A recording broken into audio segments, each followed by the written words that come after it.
Hi everyone, my name is Cristina and I'm the author of the Confused Dudes book series. This video is going to be about the steps to becoming a writer.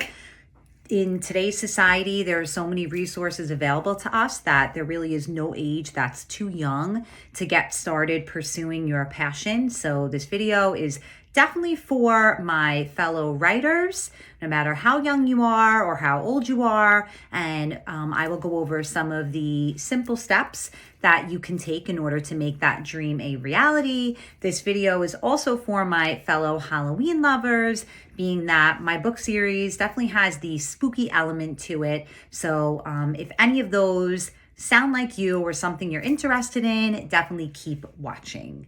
I also, on top of being a writer, am a teacher, and I'm also a mom. My kids are 7, 9, and 5. One of the reasons that I specifically started the Confused Dudes book series, I've always loved to write from the time I was really, really young. That was always my passion.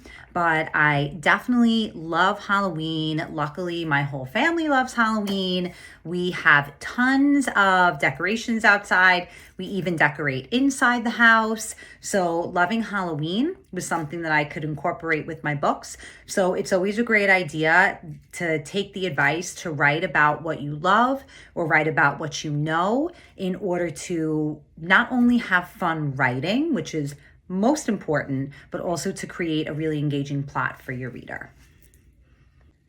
A second piece of information that specifically led to the Confused Dudes book series is the fact that on top of loving writing, loving Halloween, I also am a high school English teacher. So I do love to read books in general. I love to write various genres. I love to write poetry. I've written in a journal, which is one of the best things you can do. Just any ideas, get them out on paper. So at the end of my books, there's something a bit unique about them.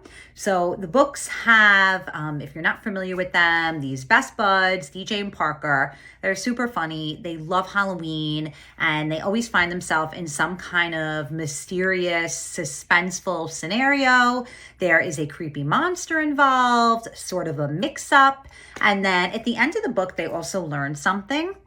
And that was a great thing for me to incorporate because I felt confident with literary elements, which is what you can actually learn at the end of my book. So it was a great way for me to do something I love and incorporate something I'm passionate about and also pass it along to my readers and creating that community of, you know, this is me, this is what I love, and now you can share it with whoever reads is really a great part of being a writer. You know, that community feel of sharing might be my very favorite part.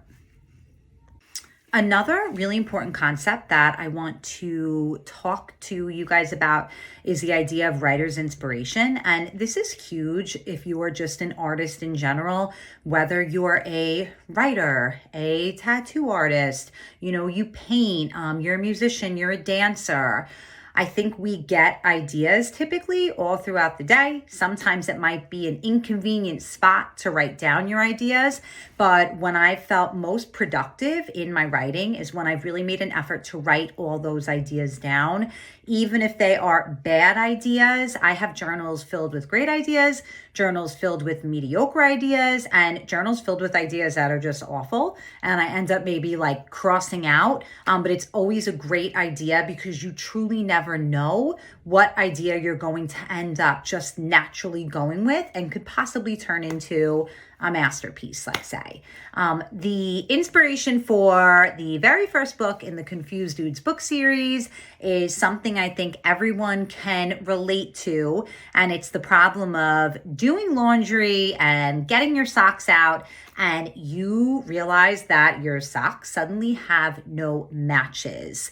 I know this happens a lot in my house. My kids are often wearing mismatched socks. I might be. So I took that common idea of missing socks and incorporated it into a monster in the basement, kind of like a dryer that has teeth and is actually eating these socks. What does happen to those socks, right? No one really knows. The steps, and of course, this is in a simplified way. I look forward to in the future doing some live videos where I can talk to people and, on top of sharing my read alouds, I can help and bounce ideas off others who are interested in the writing process. So some simple steps are, well, first and foremost, you need to be writing. I am a writer, and there are times when, let's say, a week goes by and I haven't written anything and I feel like I have no ideas. That's because I'm not writing. If you're a writer, you have to write. Even if those ideas are not brilliant, even if you're tired, even if you're bored, you have to practice your craft in order to actually get an idea. The next step is to revise, and this is important. As an English teacher, I grade papers, almost not every day, but sometimes almost every day for most of the day, and I'm very good at catching other people's errors. However, when I'm reading my own work, sometimes we are seeing what we're hearing, which is our own words, and I find that it's more difficult for me to catch my own errors, so I always have someone look it over. If you're getting serious about a writer, of course, an editor is great to look into. I, at the very least, have my husband, sometimes a coworker, then sometimes a friend, just look your work over. Typos happen a lot, especially when we are dealing with our own work. So the next step would be to find an illustrator. The illustrator of the Confused Dude series, his name is Andrew, and I was able to find him through social media. So if you like to draw yourself, you could always draw the pictures for your own work. If you are in school, see which friends are, artists. I feel like even with me in the classroom, anytime I do a creative project, there's always that student or two that all of a sudden blows me away because they're so talented artistically. So definitely, see if you can connect with someone who loves to draw. And then the best thing to do is communicate. Thankfully, social media and what we have now available makes things so much easier. A lot of times I'll just email Drew, the text and where I envision the images to be, and then he kind of takes it from there. You also next want to find a program that you can use to sort of lay out your work. I use a program called Canva, Canva. Canva is fantastic. A coworker introduced me to it not too long ago. So I highly recommend going on canva.com, starting an account, playing around with it. For me, I remember something called PowerPoint, and it reminds me of a way better PowerPoint. And I'm able to type up my text and then on the next page, upload the illustrator's picture. So you have that book-looking format. The next step would be to find a publishing company. Now, here's a really cool thing about today. When I first dreamt of being a writer, this was a time when you really only heard of traditional publishing companies where you would have to, get an agent most often, unless the company accepted unsolicited manuscripts. Sometimes just kind of write a synopsis of your work and hope that it piques someone's interest. And it probably, was difficult and depended on, of course, talent, but also maybe luck, also maybe having the right agent. And these were things that, because I also had my primary, career as a teacher, were just difficult for me. So the wonderful thing that we have available to us now is Amazon. We all know Amazon. You can get like anything from Amazon, and you also can publish through KDP Publishing. I highly recommend researching this because publishing through Amazon is free, okay? Free. You can create an account. You can upload your text with the pictures. You will preview to make sure everything, looks correct. And again, we can go over this in more detail, much more detail in a different video, but it is free, which is amazing.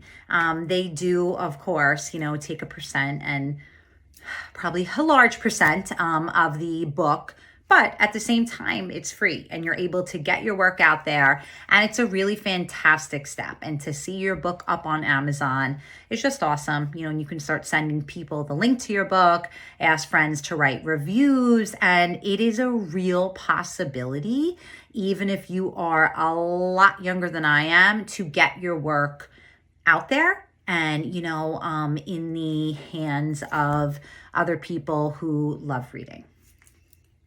On top of The Sockness Monster, which is the first book in the series, I have 4 other books that are available on Amazon, as well as other retailers like Barnes & Noble and Target. So those books that were published through a company called Book Baby Publishing. But most recently, I've been using Amazon, and it seems like I'm going to stick with that based on the benefits. And, definitely that cost benefit is huge. So the purple cover is called Confused Dudes and Haunted Hazel. That is our Halloween inspired book, and it might be my favorite because I do love Halloween and love the fall. Underneath is the Clown Curse, so Confused Dudes and the Clown Curse. This, I think, is probably our creepiest book, definitely in the images, but if you like that spooky stuff, this would be fantastic for you. The next 2 books are workbooks. So I would say, really grades 2, 3, 4, 5, possibly even 6.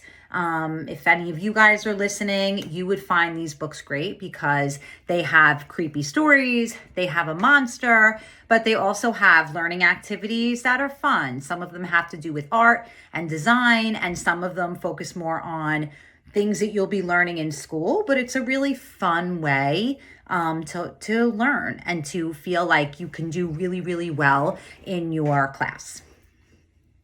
So very importantly, stay focused on your dream, think confidently, think positively, and keep working at it, and I think you will be successful. The next few slides have some pictures of classroom visits that the illustrator and I have done, as well as some images from the book. And who knows, hopefully we will be reading one of your stories sometime soon. Have a great day.